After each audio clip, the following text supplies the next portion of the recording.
दोस्तों, दैनिक वेतनभोगी और संविदा कर्मचारियों के लिए कोर्ट से बड़ी खुशखबरी निकल कर आ रही है। भाई, इन कर्मचारियों का अब नियमितीकरण हो जाएगा अगर आपकी सेवा भी 10 साल हो चुकी है।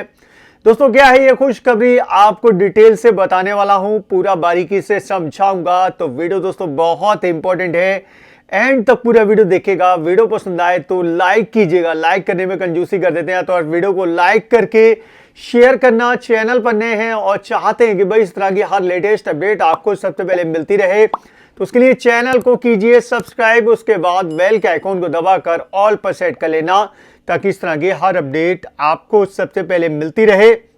और नीचे कमेंट बॉक्स में आके जरूर लिखिएगा, अगर दैनिक वेतनभोगी हैं तो लिखिए दैनिक वेतनभोगी न्यूज टुडे, संविदा कर्मचारी हैं तो लिखिए संविदा कर्मचारी न्यूज टुडे। किस विभाग में कार्यरत हैं, किस पोस्ट पर हैं, वो भी आप लोग नीचे कमेंट बॉक्स में आकर जरूर लिखिएगा। चलिए मैं आपको ले चलता हूं अपडेट की तरफ। ज्यादातर न्यूज़पेपर ने इस खबर को प्रकाशित किया। एक न्यूज़पेपर की कटिंग दोस्तों मैं आपको जूम करके स्क्रीन पर दिखाता हूं, तो आपको दिख रहा होगा दोस्तों, बड़ा फैसला, हाईकोर्ट ने नियमितीकरण नियमावली से हटा दी है रोक, अब 10 साल पुराने दैनिक कर्मचारी नियमित होंगे। तो क्लियर हो गया है, हाईकोर्ट ने रोक लगा दी, हटा दी है। और मामला क्या है, खबर ये आ रही है दोस्तों उत्तराखंड से। ठीक है, उत्तराखंड के सरकारी विभागों में 10 साल काम कर चुके दैनिक वेतनभोगी कर्मचारी अब नियमित होंगे।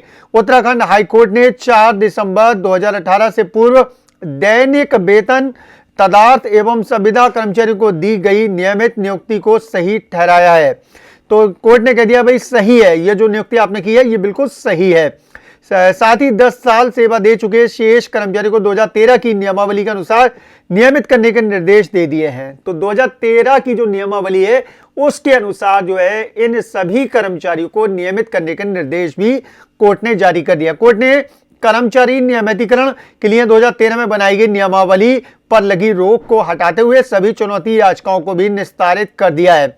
मुख्य न्यायाधीश न्यायमूर्ति ऋतु बहारी व न्यायाधीश न्यायमूर्ति आलोक कुमार वर्मा की खंडपीठ ने नैनीताल के सौड़बगड़ निवासी नरेंद्र सिंह बिष्ट, हल्द्वानी के हिमांशु जोशी एवं अन्य की याचिका पर सुनवाई करते हुए ये निर्देश दिए। कोर्ट के इस निर्णय से 4000 से ज्यादा दैनिक वेतन एवं वर्क चार्ज कर्मचारियों को लाभ का अनुमान है। युवाओं ने दी थी चुनौती, उसके बारे में हाईलाइट उन्होंने कर रखा है। कुछ युवाओं ने इस नियमावली को चुनौती दी थी, जिसका आधार दैनिक कर्मचारियों के चयन की प्रक्रिया की खामियों और विभागों में पदों का स्वीकृत न होना एवं अन्य कारण बताते हुए कोर्ट के समक्ष रखा गया, जिस पर कोर्ट ने 4 दिसंबर 2018 को सरकारी विभागों, निगमों, परिषदों और अन्य सरकारी उपक्रमों में कार्यरत दैनिक वेतन कर्मचारियों के नियमितीकरण पर रोक लगा दी थी। तब से ही नियमितीकरण की प्रक्रिया जो है बंद थी। निगम परिषदों की प्रक्रिया पर आगे इन्होंने हाईलाइट कर रखा है, उठाया था सवाल। ठीक है, याचिकाकर्ताओं की ओर से कोर्ट को बताया गया था कि उत्तराखंड के निगमों और विभागों, परिषदों और अन्य सरकारी उपक्रमों में बिना पारदर्शी चयन प्रक्रिया के ही कर्मचारियों को नियमित किया जा रहा है, लेकिन दैनिक वेतनभोगी कर्मचारियों को नियमित करने की प्रक्रिया बंद पड़ी है। तो ये भी यहां पर कहा गया, आगे देखिए, इससे उनके हित प्रभावित हो रहे हैं, इसलिए याचिकाकर्ताओं ने 2013 की नियमितीकरण नियमावली पर रोक को हटाने की अपील कोर्ट से की थी। हाईकोर्ट ने सुनवाई के बाद नियमावली पर लगी रोक को हटाते हुए सभी चुनौती याचिकाओं को निस्तारित भी कर दिया है। तो हाईकोर्ट ने सभी याचिकाओं को निस्तारित कर दिया। अब यहां पर मामला क्या था उसके बारे में हाईलाइट कर रखा है, और यहां पर जो दिखाया पेज 2 पर वो भी मैं आपको दिखाऊंगा, बने रहिएगा मेरे साथ। देखिए मामला क्या था ये समझिए।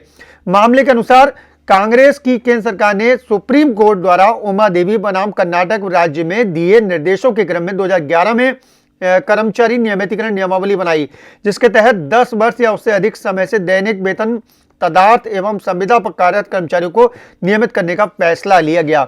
लेकिन राज्य गठन के बाद बने नए विभागों में दैनिक तदार्थ एवं संविदा में कार्यरत कर्मचारी इस नियमावली में नहीं आ सके, जिस पर सरकार ने 31 दिसंबर 2013 को एक नियमावली जारी की, जिसमें कहा कि 2008 में जो कर्मचारी 5 साल या उससे अधिक की सेवा पूरी कर चुके हैं उन्हें नियमित किया जाएगा, जबकि कई याचिकाकर्ताओं ने इसे 5 साल के बजाय 10 साल करने की मांग की। सरकार ने बाद में इस अवधि को 10 साल कर दिया था।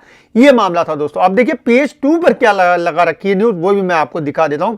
काफी डिटेल से जो है यहाँ पर हिंदुस्तान न्यूज़पेपर ने प्रकाशित किया। आप देखिए यहाँ पर इन्होंने लिख रखा है, कार्मिक विभाग ने 2019 में संविदा कर्मियों के नियमितीकरण पर लगाई थी रोक। उसके बारे में इन्होंने हाईलाइट कर रखा, 10,000 दैनिक वेतनभोगी और संविदा कर्मचारियों को बड़ी राहत मिल गई है। अब देखिए इन्होंने हाईलाइट कर रखा है, उत्तराखंड में राज्याधीन सेवाओं में कार्यरत दैनिक वेतनभोगी, कार्य प्रभारित, संविदा, नियत वेतन, अंशकालिक और तदार्थ रूप से कार्य कर रहे लगभग 10,000 कर्मचारियों के फिर पक्का होने की उम्मीद बढ़ गई है। पूर्व में हाईकोर्ट के आदेश के बाद कार्मिक विभाग ने इनके नियमितीकरण पर रोक लगा थी। अब यहां पर उत्तराखंड में भर्तियों में भी देरी होने पर विभिन्न सरकारों में काम चलाओ व्यवस्था के तहत समूह घ, गा और खा के पदों पर दैनिक वेतनभोगी, कार्य प्रभारित, संविदा, नियत वेतन, अंशकालिक और तदार्थ रूप में कर्मचारी रखने की परंपरा रखी रही। धीरे धीरे जब इन कर्मचारियों की संख्या में इजाफा हुआ तो उन्होंने सरकारों पर नियमितीकरण के लिए दबाव बनाना शुरू कर दिया। सबसे पहले बीसी खंडूड़ी सरकार में वर्ष 2009 में ऐसे कर्मचारियों के नियमितीकरण के लिए कार्मिक विभाग ने पॉलिसी बनाई। इसके तहत ऐसे कर्मचारी जो रिक्त पदों के सापेक्ष रखे गए और कार्यरत पद के लिए पूरी अर्हता रखते थे, उन्हें 10 साल की निरंतर सेवा के बाद नियमित किया गया था। इसके बाद 2013 में विजय बहुगुणा सरकार ने इस पॉलिसी में संशोधन करते हुए 10 साल के बजाय 5 साल की निरंतर सेवा का प्रावधान किया। वहीं दिसंबर 2016 में हरीश रावत सरकार ने इस पॉलिसी को 5 साल के लिए और आगे बढ़ा दिया। बाद 2018 में कई बेरोजगारों ने सरकार पर बैकडोर भर्तियों का आरोप लगाते हुए हाईकोर्ट में इस पॉलिसी के खिलाफ याचिका दायर की थी। तब हाईकोर्ट ने वर्ष 2016 की नियमितीकरण पॉलिसी को खत्म कर दिया था, जबकि वर्ष 2013 की पॉलिसी पर रोक लगा दी थी। हाईकोर्ट के इस आदेश के बाद जनवरी 2019 में कार्मिक विभाग ने दैनिक वेतनभोगी, तदार्थ, संविदा, कार्य प्रभारित, अंशकालिक और नियत वेतन पर तैनात कर्मचारियों के नियमितीकरण पर रोक लगा दी थी। अलबत्ता सरकार ने इन कर्मचारियों को राहत देने के लिए सरकारी नौकरियों के लिए होने वाली भर्ती परीक्षाओं में अधिकतम 10 अंकों का वेटेज व आयु में भी छूट देने का प्रावधान किया। हाईकोर्ट के ताजा आदेश के बाद इन कर्मचारियों के पक्का होने की उम्मीदें बढ़ गई हैं। विभिन्न विभागों में ऐसे कर्मचारियों की संख्या लगभग 10,000 बताई जा रही है। उधर कार्मिक विभाग के सूत्रों ने माना कि पहले हाईकोर्ट के आदेश का परीक्षण कराया जाएगा, उसके बाद ही अगली प्रक्रिया अपनाई जाएगी। तो कार्मिक विभाग ने कह दिया भाई हम पहले तो इस पर एनालिसिस करेंगे, उसके बाद ही आगे की प्रक्रिया करेंगे। धामी सरकार ने दिए ये लाभ, क्या क्या लाभ दिए उसके बारे में हाईलाइट कर रखा। पुष्कर सिंह धामी ने सरकार ने सितंबर 2023 में दैनिक वेतनभोगी, कार्य प्रभारित, तदार्थ, आउटसोर्स आदि कर्मचारियों को बाल्य देखभाल अवकाश यानी CCL की सुविधा भी दी है। इसके तहत महिला कर्मचारियों के साथ ही एकल अभिभावक, तलाकशुदा व विधुर को 1 साल में 15 दिन का अवकाश मिलता है, जबकि बच्चा गोद लेने पर 120 दिन का अवकाश देने का प्रावधान भी है। तो हाईकोर्ट ने दोस्तों रोक हटा दी और इस रोक के हटाने के बाद अब चाहे वो दैनिक वेतनभोगी हो, चाहे संविदा कर्मचारी हो, तदार्थ हो, ठीक है, इन सभी को अब फायदा हो गया क्योंकि इनका नियमितीकरण अब आसानी से हो पाएगा। जो रोक लगी हुई थी जिसकी वजह से नियमितीकरण नहीं हो पा रहा था, अब 10 साल नौकरी कर चुके इन सभी कर्मचारियों का नियमितीकरण हो पाएगा। दोस्तों आप लोग भी कमेंट बॉक्स में आकर अपनी राय जरूर दीजिएगा। वीडियो पसंद आया हो तो लाइक करके शेयर कर दें। चैनल पर नए हैं तो चैनल को सब्सक्राइब करके बेल के आइकॉन को दबाकर ऑल पर सेट कर लेना, ताकि इस तरह की हर अपडेट आपको सबसे पहले मिलती रहे। और दोस्तों नीचे कमेंट बॉक्स में आकर मुझे जरूर लिखिएगा अपने विभाग का नाम, आप किस कैटेगरी में कर्मचारी हैं, तदार्थ हैं, आप दैनिक वेतनभोगी हैं, आप संविदा कर्मचारी हैं, आउटसोर्स कर्मचारी हैं, जो भी कर्मचारी हैं नाम लिखकर आगे जरूर लिखिएगा न्यूज़ टुडे, जिससे कि दोस्तों आगे मुझे इस तरह की न्यूज़ देने में मदद मिलेगी। चलिए दोस्तों चलता हूँ, अपना ख्याल रखिए, परिवार का ख्याल रखिए, फिर मुलाकात होगी।